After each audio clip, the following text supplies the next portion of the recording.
म चाहिँ अब रुममा छु हैन उठेको बाहिर निस्किनु लाग्यो भर्खर उठेको अब उठेर चाहिँ ट्याक अब बाहिर कहाँ जाउँ भन्ने प्लानमा छु प्लान भन्दा नि अब प्लान त बनिसकेको छ र पनि अब ठ्याक्क बाहिर गएर चाहिँ के चाहिँ गर्नु त हजुरहरूलाई के चाहिँ गर्दा के चाहिँ गर्नु भने सोच्नु सोचेको छु जापानको चाहिँ मैले एउटा हजुरहरूलाई चाहिँ इम्पोर्टेन्ट जापानमा चाहिँ जापानिजहरू चाहिँ कतिको डिसिप्लिन हुन्छ नि त कतिको डिसिप्लिन हुन्छ नि त फोरेनरहरू भन्दा कतिको जापानिजहरू डिसिप्लिन हुन्छ नि त हैन यहाँको चाहिँ डिसिप्लिन भयो विकास भएको हो कि जस्तै मान्छे चाहिँ मेहनती दह्रो स्ट्रङ भएर विकास भएको हो कि देश हैन हजुरहरूलाई त्यो कुरा भन्नेछु म त हजुरहरूलाई प्रत्यक्ष इक्जाम्पलले देखाएर भिडियो गरेर देखाउने छु जस्तै हजुरहरूलाई चाहिँ मैले त्यो सानो एउटा भिडियो जस्तै जापानिजहरू चाहिँ कतिको डिसिप्लिन र कतिको अनुशासित हुन्छ भन्ने कुरा चाहिँ म एउटा सुन्तलाको बोर्ड देखाउने छु हजुरहरूलाई हैन त्यो सुन्तलाको बोर्ड हेर्नुहोस् हैन नेपालमा चाहिँ अब फोरेनर नेपालमा भनौँ न सबै त त्यस्तो नहोला हैन अधिकांश चाहिँ नेपालमा चाहिँ चट्ट बाटोमा कसैको घर छेउछाउमा सुन्तला रोपेको छन् सुन्तला लटराउनु पर्यो चाहिँ ओहो त्यो सुन्तला चाहिँ टक्क टिपेर खान पायो भने त्यो भन्ने मनसाय हुन्छ र तत्काल यहाँ चाहिँ कस्तो हुन्छ भने बाटोमा फलेको सुन्तला होइन इत्यादि फलफुलहरू चाहिँ चट्ट लामा हातेर टिप्न पाइँदैन होइन त्यो चाहिँ अब एक त अब त्यो ओनरले देखाउ भने पुलिस केस गरिदिन्छ अर्को त ओहो यो फोरेन जस्तै यो चाहिँ 100% फोरेनर हो त्यसो टिपी खाने चाहिँ त्यस्तो टिपेर खाने चाहिँ जस्तै फोरेनर नै हुन्छन् किनभने अब यहाँ चाहिँ जापानिज टाइपको अर्काको फुलहरू चाहिँ लामा हातबाट टिप्दैन अब नटिपेर चाहिँ के हुन्छ भने अब त्यो आफ्नो युजको लागि राखेको युजको लागि चाहिँ जस्तै आफ्नै घरको लागि चाहिँ अब ठुलोहरू चाहिँ खाने होइन अब त्यो बिजनेस टाइपले होइन एक दुईवटा बोट रोप्ने होइन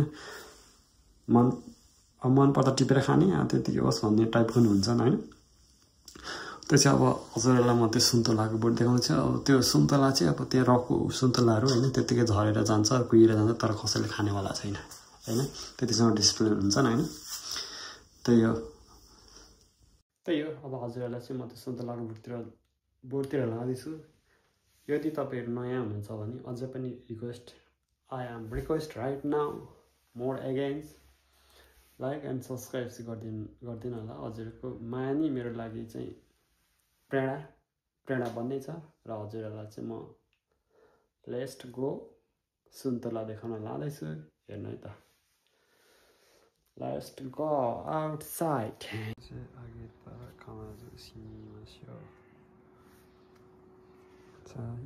Itu suntala. Sana berada. Dekat. Ada minta.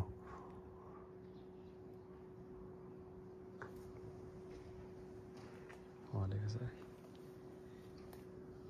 Zara kuinja. Tara kasih lihat lagi na. Testo display suntala.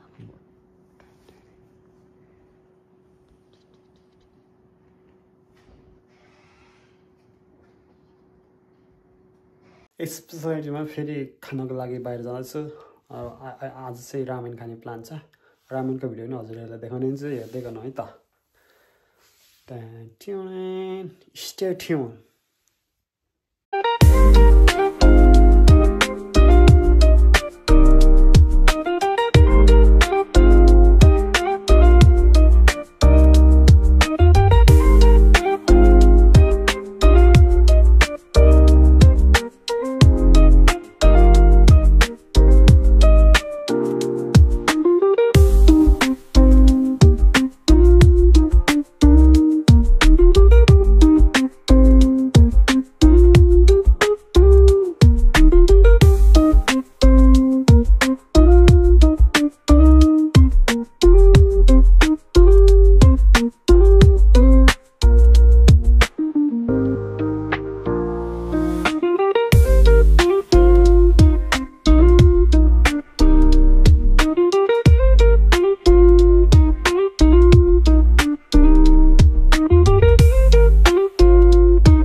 यहाँदेखि अझै पनि हामीलाई जानुको लागि चाहिँ झन्डै अब 5 मिनट जस्तो लाग्छ यहाँदेखि ट्याक्क गइरहेको छ मौसम एकदम साथ दिइरहेछ हैन मौसम एकदम क्लियर छ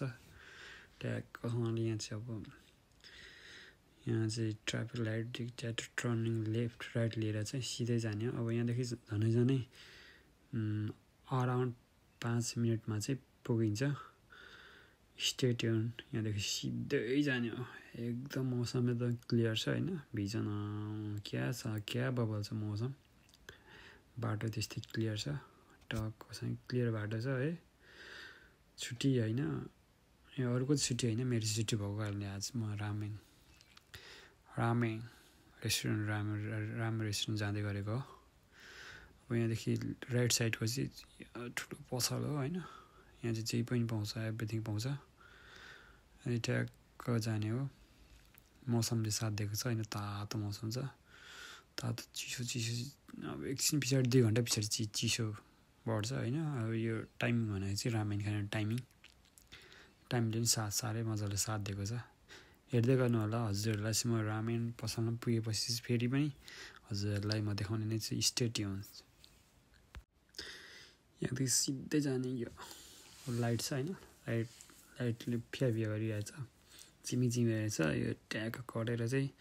अब यो पर आउँछ यो टर्निङ लेफ्ट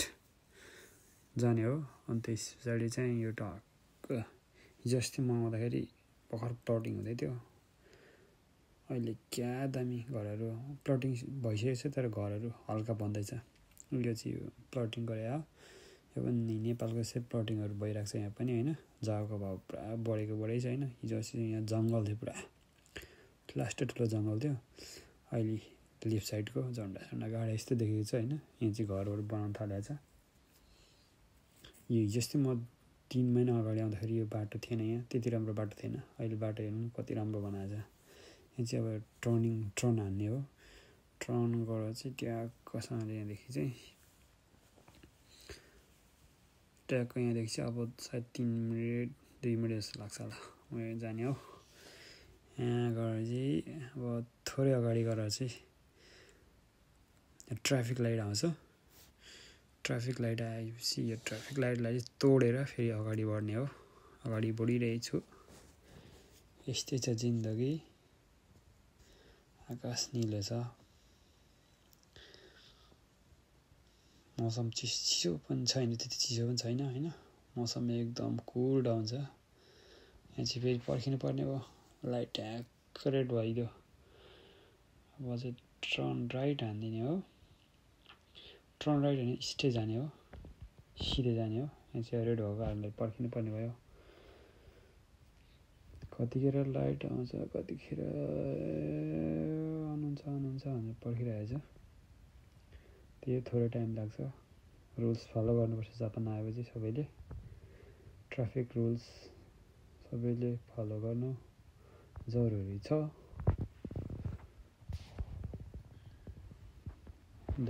यस्तो वेट गर्नुपर्ने अवस्था भएको छ तार हेर्नुहुन्छ नेपालको चाहिँ छ यहाँ चाहिँ तार चाहिँ फेरि तार चाहिँ खासै डेभलप भएको छैन है गाउँमा चाहिँ प्रायः यस्तै हुन्छ हैन बजारमा चाहिँ अन्डरग्राउन्ड हुन्छ हैन यहाँ चाहिँ खासै तार चाहिँ गाजाङ नेपालको चाहिँ तारहरू त्यही हो अलिकति तार चाहिँ भएन जस्तो लागेको छ तर डोन्ट केयर हामी त हेरेको हेरौँ खाली बल्ली ठिक छ यति भन्दै हाम्रो गन्तव्य स्थल चाहिँ आइपुग्यो ठ्याक्क गफ गर्दा कति पनि लागेको थिएन ठ्याक्क आइपुग्यो थोरै अगाडि गएर चाहिँ रामेन छ मिस्टर रामेन ठ्याक्क राइट साइडमा जाने हो मान्छे अहिले चाहिँ लन्च टाइम भएर ल मान्छेहरू टर्नै आइरहेछ पार्किङ अब ट्याक्क गाडी छिराउने हो अब यही हो ठ्याक्क आइपुग्यो अब रामेन भनेर लेखिरहेछ यो रामेन साङ हो यो पसल हो होइन भित्र छिर्यो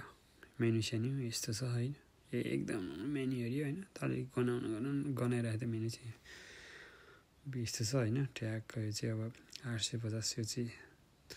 रामेन खासै चाहिँ महँगो पनि छैन होइन त्यस्तो यो ग्याउजा स्याउजा होइन यो चिकन यो के भन्छ यो चिकन यो ग्याउजा मोमो खासै त्यस्तो महँगो रहेन रहेछ नर्मल एकदम मिठो रामेन 250 ग्राम लास्टै मिठो फेरि पनि जाउँ लाग्ने टाइपको होइन दुईजनाले खानु मैले चाहिँ 250 ग्राम खाइदिएको हो एकदम मिठो टेस्टी धेरै टेस्टी के अरे यो तेल चाहिँ अलिकति बढी रहेछ होइन टक्क खाइराख्नु टाइपको ट्याक्कै यति खाएपछि लिमिट क्रस भयो चाहिँ अब लास्ट खाइभाइयो सुप थोरै रह्यो यो सुप चाहिँ खान सकिँदैन धेरै चर्को पनि भयो अगाडि लास्टै अगाइयो अब चाहिँ बाहिर निस्केर ट्याक्क म चाहिँ अब कम्बिनीमा गएर चाहिँ यहाँको 7-Eleven गएर चाहिँ पैसा तिर्नुपर्ने गाडीको पैसा तिर्नुपर्ने अवस्था छ 1 वर्षको कर तिर्नुपर्ने अवस्था छ त्यो पनि हजुरलाई म भिडियो देखाउँथेँ तर भित्र 7-Eleven भित्र गएर चाहिँ त्यति भिडियो रेकर्ड गर्नु पाइँदैन ब्लग बनाउनु पाइँदैन अनि अब रुल्स हुन्छ होइन आफ्नो पसलको त्यही भएर बाटो देखाइरहेको छु यो चाहिँ अब 7-Eleven थोरै अगाडि छु अब त्यहाँको 7-Eleven आयो 7-Eleven आएर चाहिँ रामेन छ पछाडिको अगाडिको चाहिँ रामेन रेस्टुरेन्ट होस् यो चाहिँ ठ्याक्क 7-Eleven गयो 7-Eleven गएर चाहिँ पैसा तिर्ने हो 7-Eleven भने चाहिँ वर्ल्डमा जुनै ठाउँमा पनि छ होला छ होला भन्छु म त जापान बाहेक अरू ठाउँमा चाहिँ मलाई थाहा छैन त्यही हो अब आइपुग्यो ठ्याक्क आइपुग्यो भित्र छिर्ने हो भित्र छिरेपछि भिडियो बन्द ब्याक टु हुँदैछ हजुर म घरतिर ब्याग हुनुपर्ने अवस्था भयो अब घरतिरको ब्याग हुनेको भिडियो चाहिँ क्या सही देखिरहेछ होइन मौसमले क्या दामी दिइरहेछ मत दिइरहेछ होइन साथ on the way back to home लास्टै क्लियर मौसम छ होइन क्या यो मौसममा खेलिरहनु जस्तो छ होइन हेर्दै गर्नु होला स्टे ट्युन र हजुरको साथ सपोर्ट र हजुर नयाँ हुनुहुन्छ भने चाहिँ मेरो च्यानललाई स्योर एन्ड सब्सक्राइब गरिदिनु होला भन्दै आजको भिडियो यहीँ बन्द गर्न चाहन्छु धन्यवाद।